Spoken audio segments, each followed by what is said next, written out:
Hi,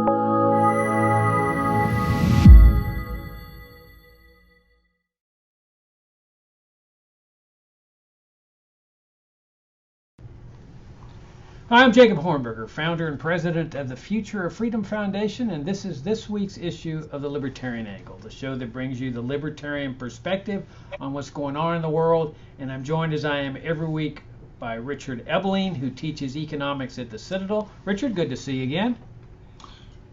Good to see you, Jacob, and of course our viewers and listeners. Yeah, thanks for tuning in. If you're new to the Future of Freedom Foundation, come and visit us at fff.org. We publish a monthly article by Richard in our monthly journal, Future of Freedom.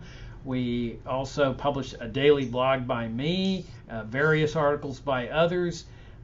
We do this internet show, and so we have a 29 years worth of articles, all and videos presenting the principal case for the libertarian philosophy, including on the issue of immigration. So Richard, President Trump has come up with his new plan to solve the decades-long immigration crisis. His plan entails the selection of only the best people, the best foreigners to come into the United States, the most qualified, the most educated, speaking English, knowing civics, knowing maybe a little history of the United States, maybe a constitutional test. Richard, this is just pure nonsense. This is Donald Trump's central planner. In fact, it's really funny to see the Republicans exclaiming against the socialism of Bernie Sanders and the other presidential candidates and Alejandra Ocasio-Cortez. They're socialists. They're going to bring socialism into America. What these Republicans, including Trump, don't realize is their worldview is based on socialism, and the best example of this is one of the best examples is immigration controls. Why? Because it's based on the socialist concept of central planning. You've got the central planner, in this case Donald Trump, possessing what Friedrich Hayek, the Nobel Prize-winning libertarian economist, called the fatal conceit. It's the mindset that he can plan the movements of millions of people. He can assign the right quotas to make sure he gets the right immigrants. No more of this Statue of Liberty plaque nonsense of send us the wretched refuse of your teeming shores, your huddled masses yearning to breathe free. We don't want those kind of people. We want the elites. And our bureaucrats are going to be able to go through the whole process and determine which of the foreigners who wants to come to America is the elite, the educated, the ones that speak English. Richard, I don't understand why they even keep that plaque on the Statue of Liberty. They obviously hate what it says, where they're glorifying open immigration that characterized America for some 100 years, when the plaque says, send us your wretched refuse of your teeming shores, your huddled masses. We don't care about your European pomp, your elites, and so forth. Why not just take a magic marker and X out that language? Because it's clear that Trump and Republicans, and Democrats too, they want the storied pomp. They want the well-to-do in European countries to be the immigrants coming into the United States, as compared to a genuine free market system where people are responding to the laws of supply and demand, and nobody's selecting or pre-selecting who are the best ones are. You just let the market decide that. In other words, the same kind of system we have here in the United States domestically, where people are crossing state borders back and forth. Nobody cares what their citizenship is. They just deal with them as human beings. Nobody keeps track of the numbers.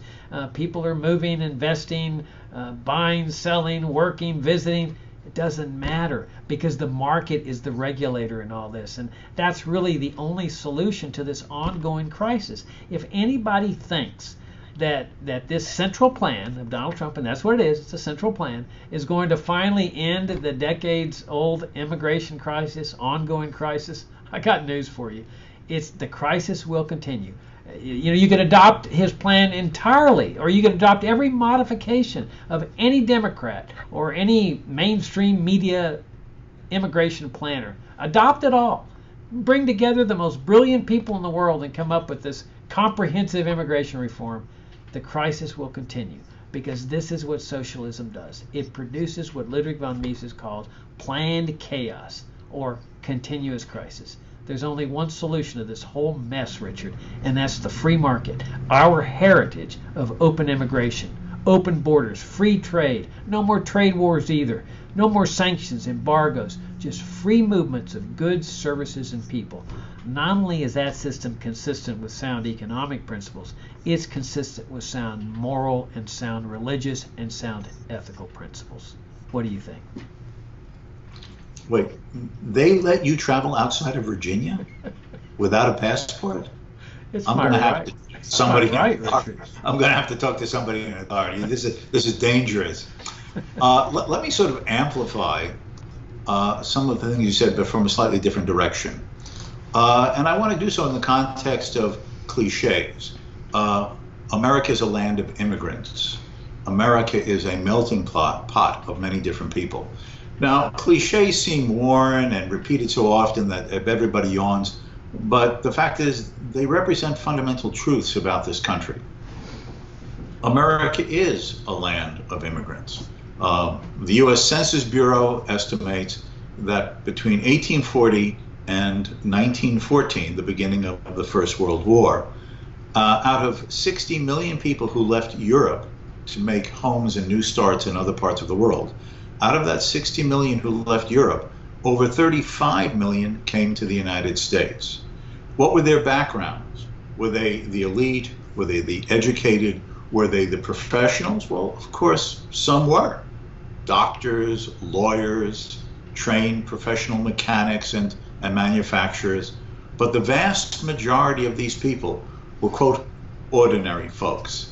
Simple backgrounds, limited education, the basic tools and skills that they had perhaps learned in their own village or town in whatever had been the old country, speaking different customs, different languages, having different customs, cultures, attitudes, and familiar with different institutions.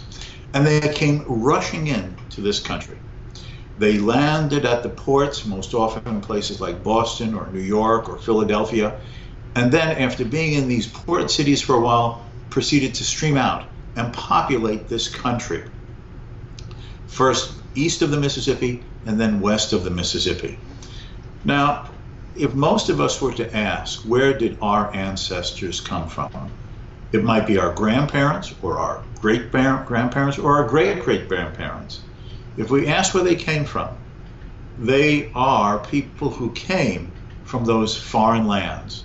And if we were to do our family histories and find out, well, who were they? And specifically, what background did they have? You would find that many of them were common laborers, peasants, farmers, simple craftsmen and handymen with limited knowledge, limited education, limited skills in terms of etiquette and manners. But they came here for their second chance, their new opportunity, their escape from religious persecution, political oppression, locked out economic opportunity because of regulations, controls, restrictions, commands, and plundering powers by political paternalists and power lusters in their own lands. They are our ancestors. There was no sign at the door, well, do you already know English? Do you have a college education? Did you graduate from high school? They would land, I mean, again, this is a picture imagery. They would land at Ellis Island at the mouth of the Hudson River facing lower Manhattan in New York City. And they would ask you two questions. Was there a customs control, a border control? Yeah, there was. They asked you two questions. Do you have a contagious disease? In other words, if you breathe on someone, are they going to get sick? If you did, they held you in quarantine until over the time when you could pass it on to others, the incubation period. They would ask another question, which was a politically incorrect question today. Are you an imbecile? That is, did you have mental defect? But the concern then wasn't that, oh, you're going to be a dependent on a government welfare state. There was no welfare state back then. They were concerned that you might be a burden on private charity. But to be honest, if you were not an imbecile, and if you did not have a contagious disease, you boarded a ferry on Ellis Island. It took you to a dock in lower Manhattan. You disembarked, and welcome to America. You made your start. That is the basis of this country. They settled the land, they built the farms, they founded towns, they opened businesses, they started commercial enterprises, they founded industries, they were the handymen, the workers, the creators of wealth. We are their lucky descendants, Jacob. My grandparents, on both sides of my family, came from Europe in the years before the First World War. They were little children. On my father's side, German and Irish. On my mother's side, Russian and Lithuanian Jews. They were escaping from religious persecution, anti-Semitic violence. Did they have an easy time? Was there no discrimination or bias or prejudices here? Of course they were. Against Irish, against Germans, and against Jews. But they overcame this, and for one simple reason, Jacob, because prejudice and bias and persecution was not politicized, other than the egregious institution of slavery against the Africans who were brought here. A private individual could not want to associate. He could discriminate against you, but there was no law, no restriction, no apartheid preventing others in America in choosing to associate with you for mutual gain and common economic and cultural betterment. That is what made America great. And we all became this melting pot. When I was young and living in the greater New York area, Jacob, it was still common if you said, well, who are you? People would say, well, I'm Irish American, I'm Italian American, I'm Polish American. I'm a professor. I go into the classroom today, and at the beginning of the semester, Jacob, I'll ask my students, oh, that's an interesting name. Do you know the origin, their last name? No. Or I think it's Swedish, or I think it's Polish, or I think it's Italian. Oh, do you know when your grandparents or great-grandparents? No. Do you know why they came here? No. They don't care. It's over. The melting pot has worked. We're just Americans who now have rights that unfortunately are very abridged by government, but rights belonging to the individual, not caste, not class, not privilege, not favor, as our ancestors were escaping from the old country, wherever it might have been. That is what made America great, Jacob. And what Donald Trump and others like him want to do is to pick and choose.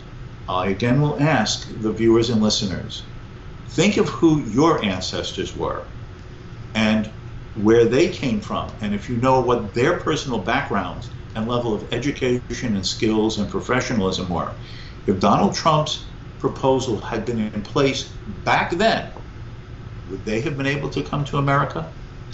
What would their lives have been then? What would your life be today?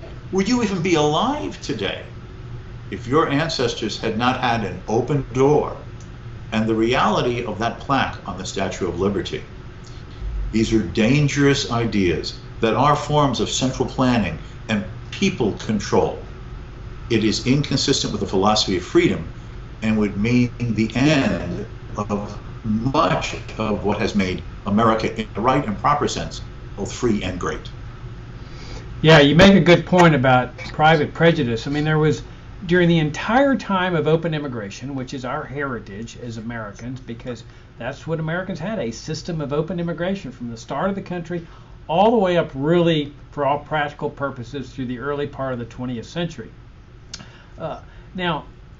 But there was private prejudice. There's no doubt about it. I mean, there was prejudice against the Irish because they, worshiped the Pope supposedly. There was prejudice against the Italians. They called them wops, and there was prejudice against the Germans. I mean, this has been standard fare, but the fact is that Americans overall did not permit the private prejudices that they themselves might have been feeling to cause them to alter their system of letting everybody in, no questions asked, except for the two that you enunciated. And then you got to think about the West Coast too. There were Chinese coming in. There were Japanese coming in. And of course, they don't look like Americans. They don't look like Europeans.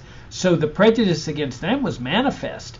that oh, they could never become real Americans was a sentiment. There's a great article in the LA Times today or yesterday on the Chinese that built the final stages of the Transcontinental Railroad, and it's just an acknowledgement that while they've kind of been airbrushed out of history, it could never have been done without them. Americans were not willing to take this arduous, dangerous task of building this railroad, especially through the Sierra Nevada, that killed a lot of Chinese. In fact, it was the prejudice against the Chinese that gave rise to the first Immigration Control Act, and that was I think in 1882 or something like that, where it was the Chinese Exclusion Act. And then there's my home state and my hometown of Laredo, Texas. You often hear from the immigration controllers that to open up the borders would change our culture. I love that, because I always ask people to write me that. I say, well, really, what culture are you talking about? Are you talking about the culture in my hometown of Laredo, Texas, which is part of the United States, where I would say at least 20% of the population cannot speak English. They speak only Spanish or write only Spanish. The street signs are glorifying Mexican or Spanish or even French heroes. The people in casual conversations mostly speak Spanish. You go into stores like Walmart and the greeter greets people either in English or Spanish depending on the appearance that the person has. In all the stores, half the signs are in English and half in Spanish. Is this the culture they want to preserve? I don't think so. That's not what they have in mind. Or how about the culture in New Orleans or Chinatown in San Francisco? Our culture, as you point out, is a culture of diversity. It's a culture of freedom. And that freedom has produced this gigantic melting pot. And it's a wonderful melting pot. I mean, it's a wonderful society where you've got people of all races, colors, creeds, national origins, all coming together to form a country called America. And as you point out, okay, the first generation, oftentimes they don't, quote, assimilate. They stay in their little neighborhoods with their own people from their own country or their own families. They speak only the native language. They don't learn English. But the second generation comes up learning both languages, English and the native language. By the third generation, the grandkids, they've forgotten the home country. They're kind of embarrassed about their grandparents because they speak with an accent. I mean, they're fully Americanized. So this notion that, Americans are going to come in and change, foreigners are going to come in and change America is nonsense. What happens is America changes the foreigners or the children or the grandchildren of foreigners. And it's a harmonious system. Do the prejudices still exist? Of course. But what we have to keep in mind is that despite these prejudices, we have to raise our vision to a higher level, the same way our ancestors did, and call for a system of open immigration. If you do that, it's the same domestically. I mean, it didn't have to be a system domestically where people were free to cross state borders. It could have been that the framers put in the Constitution that the governors of every state will be like Donald Trump, a central planner that will protect the states from outside competition, from terrorists coming into the state, put border controls around every state, make sure, for example, in Texas that they don't allow too many New Yorkers in, and fix the trade deficit between Virginia and Maryland. All these things could have been done, and if they had been done, we'd have the exact same controversy and crisis we do today with respect to international borders. So what we have to do is look at the model, which is the United States, biggest free trade and free immigration zone in history across state lines, and apply those same principles to international borders. It really is the only solution, Richard. I mean, there really is no other solution to this socialist central planning system of immigration controls. Yeah, let me sort of elaborate on an aspect, the culture and the environment of Laredo, Texas. In the 1840s, both before, during, and after the Mexican War, there were many Americans who had said, it's not a matter of just annexing those portions of northern Mexico that became the United States. They wanted to annex all of Mexico. And there were some ambitious people who said, why not the countries of Central America as well? Now, let us suppose that that had occurred, so that there is no border at the Rio Grande River or separating Tijuana from the greater San Diego area, for instance. What we call the provinces of Mexico would just be states in the United States, and the republics of Central America would be states in the United States. And people would just be moving back and forth. And even after more than a century of such a hypothetical absorption, do you think that all of the people in Mexico or Central America would have stopped speaking Spanish, or would have given up their cultures and customs or habits of life? No.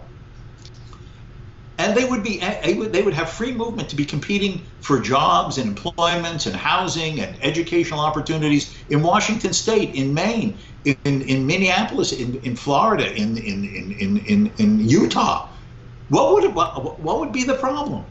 It is an accident of history that the imperialists, the American imperialists of the mid-19th century, could not fulfill their ambitions of a real America united as one political entity from the Canadian border down to the Isthmus of Panama. But if they had, what would be the point? Everybody would just be moving around as they wanted. And people would go where jobs were, where they found it attractive to live. Investment flows were going to where it's found most advantageous and profitable from the investor's point of view. And would we be complaining? Would we be concerning? Would we be worrying about rapists and drug dealers? I mean, I hate to tell you this, there are serial killers, rapists, and drug dealers who cross between Nebraska and Missouri. Are we concerned about that? This is all a perverted conception created by this artificial notion of differences among people due to lines drawn on a political map of the world. Yeah, no, that's a great point, because the U.S. actually did absorb the entire northern half of Mexico. Absolutely. I mean, you got California, Arizona, New Mexico. Let me emphasize that, New Mexico. And then there was Texas. Now, Texas, of course, had declared its independence, but Mexico didn't recognize that. They still saw Texas as a northern province or a part of a northern province of Mexico. So here the United States absorbs the entire northern half of a Spanish-speaking culture, along with all the inhabitants. They didn't evict all the Mexican citizens. They automatically made them American citizens, which is kind of ironic because, today people are concerned about, illegal aliens from Mexico coming in, or illegal immigrants. And yet here the United States willingly and eagerly absorbs all the population in the northern half of this country. Now, did anybody really think that culture that was being absorbed was going to just suddenly disappear, or even disappear after 150 years?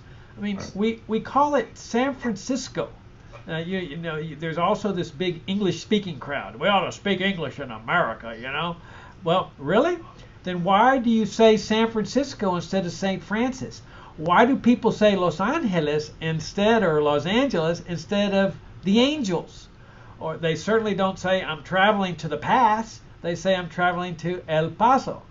So this is what happens when you absorb a country, a foreign country. You're going to adopt the culture. Many years ago, I was in Mexico studying Spanish, and I was living with a family. And I was talking to the head of the household, a guy in his late 30s, and he had been to the United States and worked illegally, and he had returned. And I said, well, if you had a choice of which country to live in, which would you choose? And he said, oh, without a doubt, I would choose Mexico. I love Mexico. This is my country. And he says, I like the United States to make money, but I always wanted to come back to my country. And I said, well, do you travel up to the States? And he goes, oh, yeah, we go on vacations there. And I said, so what's it feel like when you go into places like Texas and California? And he says, for any Mexican, it feels very normal. It's not like the other part of the United States. He says, because this was part of Mexico. This was part of our country. So when we travel into places like Texas and Arizona and California, it's like we're still in Mexico for us. because of the culture and the environment and so forth. So it's an interesting and ironic twist of history, Richard, that here we are so concerned about all these illegal immigrants from Mexico when the United States willingly absorbed the entire northern half of the country. And in fact, maybe the solution to illegal immigration from Mexico is to simply start a war like they did with the Mexican War and take over the southern half. And then therefore they'd all be American citizens, as you say. Voila, no more illegal immigration from Mexico. Yeah, and you know, you had mentioned like San Francisco and Los Angeles and so on. Moscow, Idaho, King of Prussia, Pennsylvania, New Orleans in Louisiana, Baton Rouge. Rouge is the French for red. Yeah, St. Louis was founded by the French. St. Louis. I mean, give me a break here. We are all these societies and cultures and languages and carryover of names. New York, that's named after a duke in England during colonial times. New Amsterdam, that's what New York was when the Dutch were first there.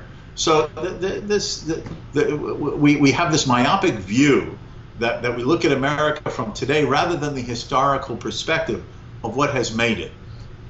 Linguistically, culturally, populations, cultures, we are a melting pot. And we are stronger from it. In fact, it demonstrates that if the world practiced classical liberal principles, individual freedom, free enterprise, private property, impartial and unbiased and equal rule of law, and free movement, free trade, the globe would be one community, with some people speaking some languages, others speaking others. One world society. You notice I didn't say government.